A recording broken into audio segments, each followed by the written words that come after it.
ইরানের প্রয়াত সর্বোচ্চ নেতা আয়াতুল্লাহ আলী খামেনির জানাজা ও দাফনকে ঘিরে নজিরবিহীন প্রস্তুতি শুরু হয়েছে। ইরানের স্বরাষ্ট্র মন্ত্রণালয় জানিয়েছে, বিশ্বের ৯০টিরও বেশি দেশ এই শেষকৃত্যে অংশ নেওয়ার প্রস্তুতির কথা জানিয়েছে। এরই মধ্যে ৩০টির বেশি দেশ আনুষ্ঠানিকভাবে উচ্চ পর্যায়ের প্রতিনিধি দল পাঠানোর আবেদন করেছে।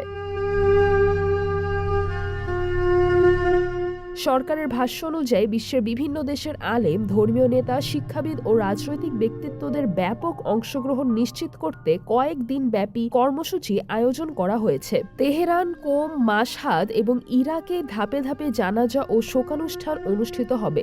ঘোষিত সূচি অনুযায়ী ৮ জুলাই মরদেহ ইরাকে নেওয়া হবে। বাগদাদ ও নাজাফে রাষ্ট্রীয় অভ্যর্থনার পর নাজাফ ও কারবালায় জানাজা অনুষ্ঠিত হবে। ৯ জুলাই পবিত্র নগরী মাশহাদে ইমাম রেজার মাজারের পাশে আলী খামেনিকে দাফনের পরিকল্পনা রয়েছে।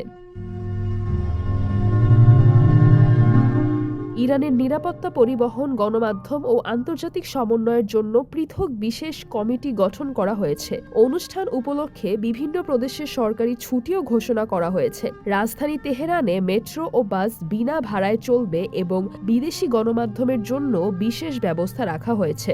ইরানি কর্মকর্তাদের আশা, ইরাক, পাকিস্তান, আফগানিস্তান সহ বিভিন্ন দেশের প্রতিনিধিদের অংশগ্রহণ মুসলিম বিশ্বের পারস্পরিক সংহতি আরও জোরদার করবে। তবে পুরো আয়োজনের নিরাপত্তা ব্যবস্থাপনা থাকবে সর্বোচ্চ জাতীয় নিরাপত্তা পরিষদের তত্ত্বাবধানে। সিজরাতুল আভা, দৈনিক আওয়ার বাংলাদেশ।